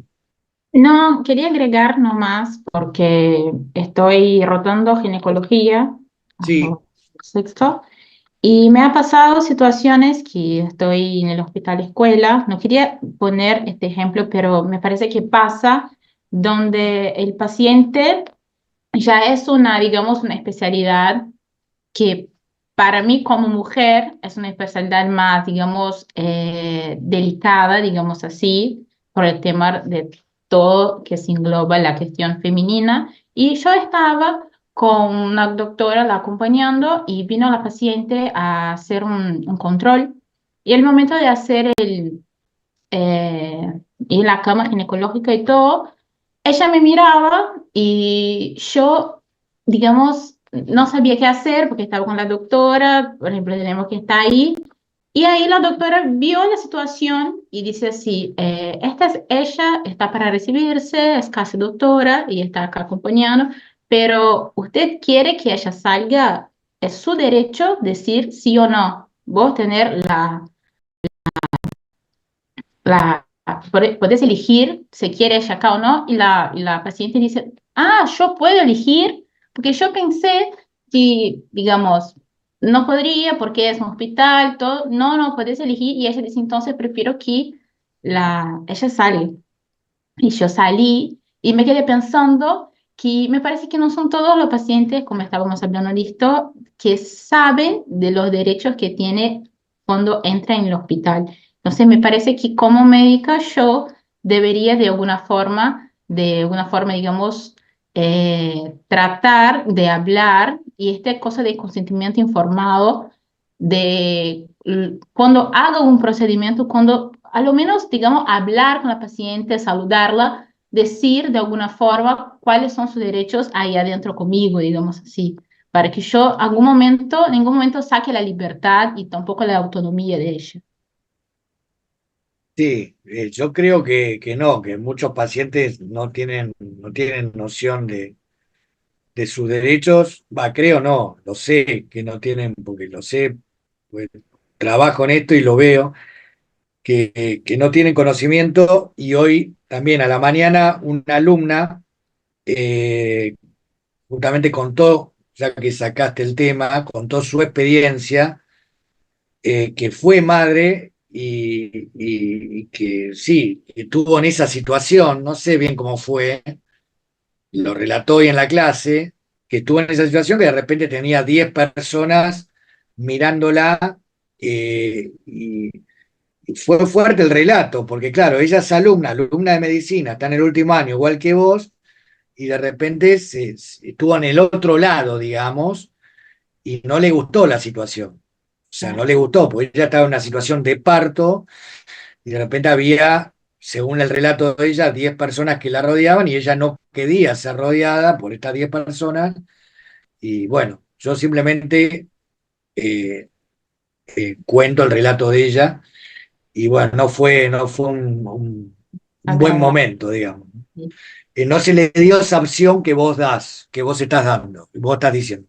No se le dio esa opción de elegir, digamos. Como Sí, diciendo, bueno, y me hay parece, que claro, hacer esto y me este, parece mucho también con la cuestión de, cuando hablamos de los tipos, digamos, de médicos, que cómo me veo como médico, cuál tipo de línea tengo que seguir, porque, por ejemplo, dijiste de su madre, de este tema sí, de cómo ve las personas mayores, de respetar o no, porque a mí me encantan los, digamos, ancianos así, y veo mucho de esto de antes tenía mucho el paternalismo como relación médico-paciente, entonces uno dice, digamos, el otro obedece, la persona que tiene menos conocimiento lo obedece, y me parece que hoy en día, mismo con médicos más jóvenes, digamos así, por lo que veo en esta rotación que estoy, ellos siguen siendo paternalistas y no sí, dando opción al paciente porque ha tenido sí.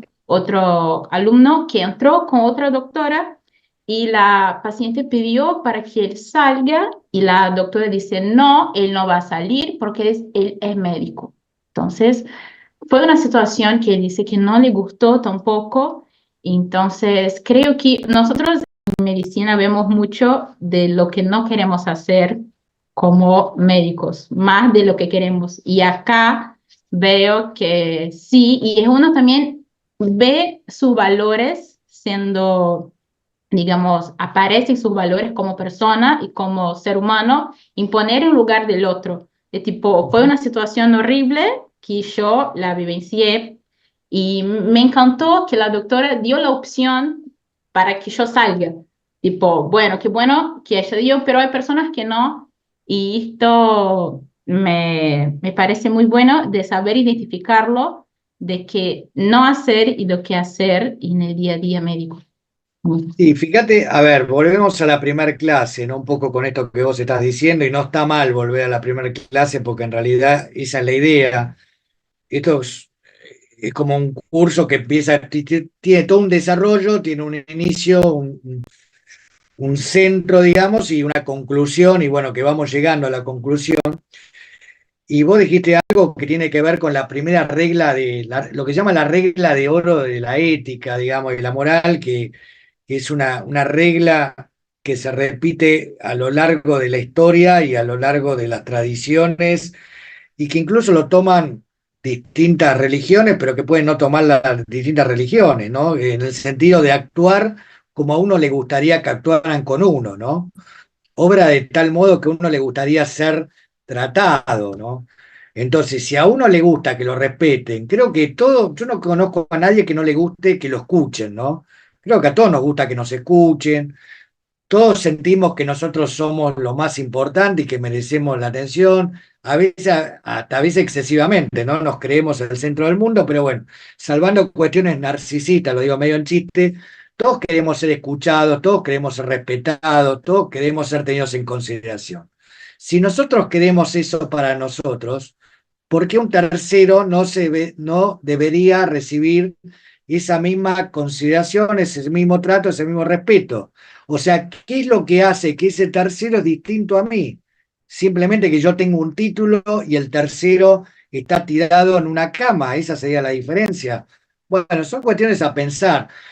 Obviamente, uno está a 1000, está con 10.000 cosas, está con 10.000 temas, y esto a veces queda como una nota de color, queda como algo dicho así rápidamente en una clase, en un momento, y después la problemática del día a día te lleva puesto.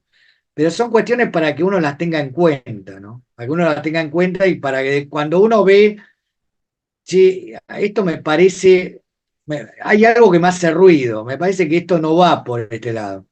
Me parece que en una situación como la que vos comentás, sobre todo de aspectos tan privados y tan íntimos como es todo el tema de la ginecología, ¿no? Y el tema del cuerpo de la mujer, o sea, violar ese ámbito, por así decirlo, es un tema no menor, es un tema no menor y que hay que tratarlo de otra forma y que hay que empezar a discutirlo de otra forma. Empezar a hablarlo. Y hay alumnos, así como yo escucho algunas cuestiones, también he escuchado que hay alumnos que se dan cuenta de esto y dicen, no, yo no voy a participar, en este momento yo no voy a participar así, o yo no estoy de acuerdo con esto y nadie te puede obligar a participar de algo que uno no quiera participar. Eso forma parte justamente también de los derechos de uno no ya como profesional, sino también como alumno, ¿no? A uno no le puede obligar a alguien a participar de una actividad que uno considera que va contra determinados derechos, ¿sí? Porque a veces también el tema del alumno parecía que el alumno tiene que hacer cualquier cosa que se le exija, ¿no? El alumno es persona y el alumno es ciudadano, ante todo, ¿no? Entonces, bueno, como ciudadano y como persona tiene derechos igual que cualquier otro. Entonces, no es que sos alumno, entonces vení para acá, vení para allá como un muñequito, tampoco eso no es así, ¿no? Y eso a veces se pierde de vista. Es un muñequito que lo van poniendo en distintos lados. Estoy exagerando un poco, pero para que se entienda la idea, ¿sí? Entonces, el tema es no naturalizar determinadas conductas. Y quizás, bueno, a alguno esto le hace ruido, quizás a alguno no le gusta lo que estoy diciendo. Bueno, ninguna de las cuestiones en bioética son blanco y negro, digamos, absoluto. Son temas no fáciles, son temas, como digo, fáciles de lo teórico, de lo práctico mucho más complejo, porque implica posiciones encontradas. O sea, acá estamos hablando de una posición encontrada. El derecho a conocer, el derecho a aprender, el derecho a estudiar frente al derecho de la otra parte a no ser invadido, a no ser intimidado. Y bueno, son derechos contrapuestos. Cuando hablamos de beneficencia versus autonomía, de no maleficencia versus beneficencia, bueno, acá hay ejemplos concretos de principios que se ven enfrentados. Y bueno, para eso vivimos la ética de mínimos, para eso vivimos la ética de máximos, y ciertos puntos que no deberíamos avanzar por sobre los mismos. Todo eso que estuvimos viendo a lo largo de la cursada no es algo teórico abstracto, sino que acá vemos ejemplos concretos, ¿no? Ni que hablar de sacar fotos sin el consentimiento de los pacientes, que esto se hace, ni que hablar de no solamente sacar las fotos, sino subirlas a las redes sociales, que esto se hace, de hablar por sobre los pacientes como si el paciente no entendiera nada y bueno, se dice cualquier barbaridad por sobre el paciente, o pacientes que están semidesnudos a la vista de todo. Bueno, justamente cuando hablamos de condiciones dignas, es digno, no es digno, hay un montón de ejemplos, ¿no? Hay un montón de ejemplos, lamentablemente, que muchas veces no se respeta esto que podemos llegar a entender como dignidad del paciente, ¿sí? Este, y también ahí entra lo que hablaba también, que es muy interesante el punto de vista de Chama, ¿no? Porque puede haber una subjetividad, capaz hay pacientes que van a estar semidesnudos o que le van a hablar por sobre la persona o que le van a sacar incluso fotos y no se va a inmutar o no le va a molestar. Ahora, porque no se inmute, porque no le moleste o porque quiere decir que no es un atentado contra su dignidad y podemos discutirlo. Yo creo que sí, obviamente, porque el concepto de dignidad es independiente de que la persona lo reconozca para sí o no lo reconozca, ¿sí? Y ahí entramos en el tema de los derechos. Los derechos uno no los tiene porque uno los reconoce, los derechos uno no los tiene ni siquiera porque te los da un tercero, porque te los da una declaración, un tratado, una ley, sino los derechos existen porque son parte de uno. Por esa, justamente, volvemos a la definición, ¿no?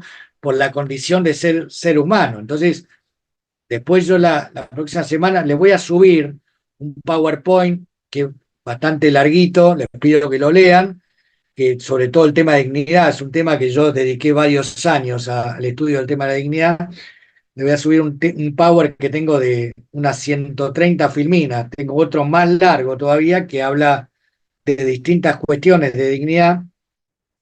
Y justamente una de las cuestiones ahí analizadas es que la dignidad existe independientemente de que alguien me la reconozca o no.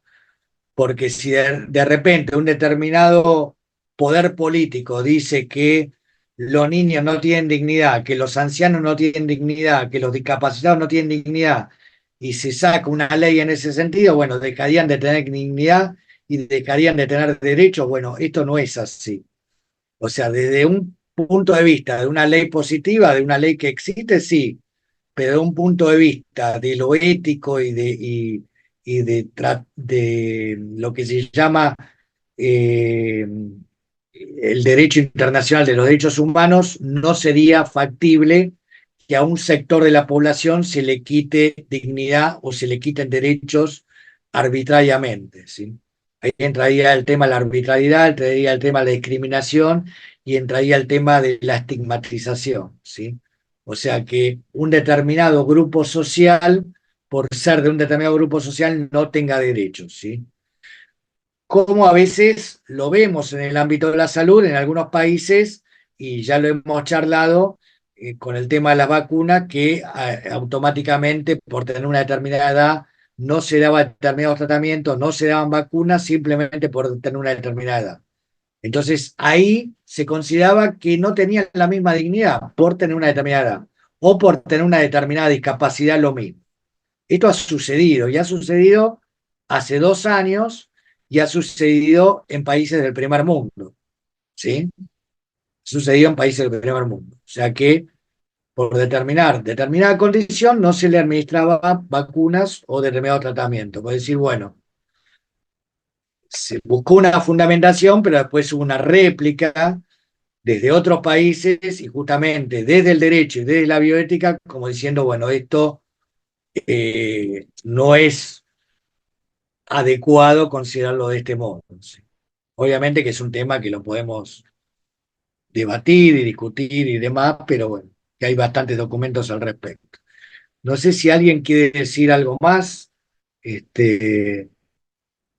o alguna idea. Igual vamos a seguir con este tema la semana que viene.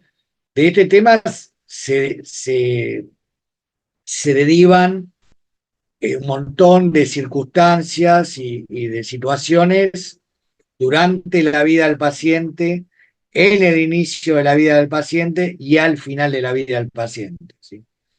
Si un paciente, por haber nacido con determinadas malformaciones congénitas, con determinadas anomalías, o por tener determinadas, sí, anomalías cromosómicas, por ejemplo, tiene la misma dignidad que otro que no la tiene. Si tiene determinada malformación, tiene la misma dignidad que otro no lo tiene. Si un paciente, por tener una determinada discapacidad intelectual, por tener demencia senil, por tener Alzheimer, tiene la misma dignidad que otro paciente. Bueno, eh, hay debates sobre esto, hay posiciones sobre esto, obviamente que son controversiales, y dan lugar a todo tipo de arbitrariedad y discriminación y selección de pacientes en base a determinadas capacidades, en base a determinadas funciones que tengan en acto o no las tengan. En acto quiere decir que estén funcionando adecuadamente en este momento o no las tengan. Y eso da lugar, vuelvo a repetir, a distintos debates y a distintas posiciones en temas de bioética, ¿sí? Así que bueno, yo les voy a subir ese material para que lo puedan leer para esta última clase, y después creo que la próxima semana, después ya comenzaríamos este, a evaluar de acuerdo a todo lo que estuvimos viendo y al material subido a la plataforma, ¿sí? Así que bueno, no sé si hay algún comentario o algo, si no yo ya los dejo, hasta acá llegaría, ¿sí? Creo que es una clase, depende del compromiso que cada uno tenga con estas temáticas, pero les puede hacer sentido en profundidad o quizás considerarlo un tema menor, pero creo que da como para pensarlo y pensar qué situaciones uno en el día a día ve de indignidad, ¿no? Que permanentemente nos encontramos con situaciones de indignidad, no solamente en el ámbito hospitalario, sino en general. Y una última cosa que digo, situaciones de no dignidad o condiciones de vida indigna no quiere decir que la vida de la persona sea indigna, son dos cosas distintas. Y esta es una definición de la Sociedad Española de Cuidados Paliativos del año 2002, que me pareció interesante, que justamente la Sociedad Española de Cuidados Paliativos dice esto: condiciones de vida indigna no quiere decir que la vida de la persona sea indigna, sino que vive con ciertas condiciones indignas y forma parte de la tarea del profesional de la salud ver dentro de sus posibilidades cómo remover y cómo mejorar esas condiciones de vida indigna dentro de sus posibilidades. Profesional de la salud y el sistema de salud en general, ¿no? Por eso también es interesante el ejemplo que dio Priscila, porque muchas veces el profesional de la salud está limitado, obviamente, por la situación social, económica en la cual vive el paciente. Por eso también es tan importante la atención primaria en la salud. O sea, uno no puede hacer magia, por así decirlo, ¿no? Esto recuerdo, lo decía un rector de una universidad de medicina, también acá de Capital Federal, que decía que uno restaura la salud del paciente y el paciente vuelve al mismo hábitat de siempre. El mismo hábitat de siempre significa no agua potable, no baño propio, no nada, o vivir en una misma habitación capaz 6 personas hacinadas. Entonces es muy difícil hablar de condiciones de vida digna en esas circunstancias o hablar de dignidad en esas circunstancias. Te dejo un minutito, pues ya estamos cerrando. No, es Que el tome ejemplo, Sí, sí, el ejemplo de Priscila. Y ya pasó el contrario, estar en un hospital top, con una tecnología magistral y no ser tratada con dignidad. Entonces hay que saber que la dignidad es independiente, ¿no?, de los insumos de la tecnología. Y hay muchos doctores que están en hospital de punta y que no tratan. Entonces, eso que tiene que estar en la esencia de nosotros, no sé. sí, sí, es cierto. Es cierto. Muchas veces me ha tocado con familiares propios estar en supuestos hospitales que son de renombre y te tratan lamentablemente, por decirlo menos. Y son hospitales caros y todo lo que vos quieras, y no te tratan como te tendrían que tratar. Con lo mínimo, estamos hablando de lo mínimo, con nada especial. Sí, estoy de acuerdo porque lo he vivenciado también. Así que bueno.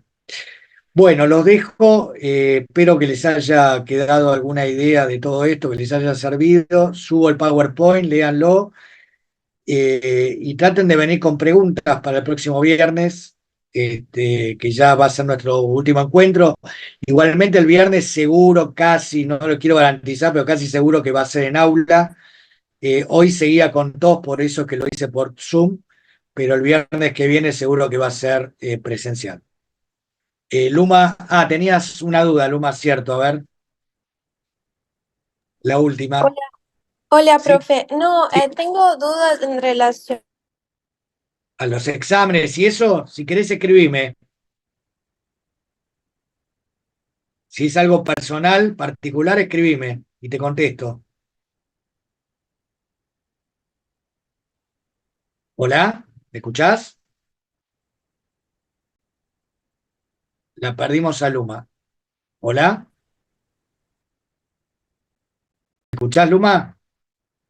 Hola, hola. Sí, Sí, mi internet está mal. No, pero te escribo entonces, profe, no pasa escribime y yo nada. te contesto, no te das problema. Ahora que estoy Dale. pensando, hoy al mediodía me mandaste una pregunta. Sí, eso que iba a Sí, preguntar. sí, ahí la vi antes de entrar a clase. Ahora estoy recordando de ética de máximos. No te das problema, yo durante el fin de semana te la contesto. Bueno, dale, entonces todo Fin de bien. Bueno, semana te estoy contestando esa pregunta, pues la recibí justo cuando empezaba la clase. Dale, que estén bien. Nos vemos. Cualquier duda me escriben en la semana. Buen fin de buena Gracias. gracias, semana. profe. Gracias, Gracias, profe. profe. Hasta luego, gracias.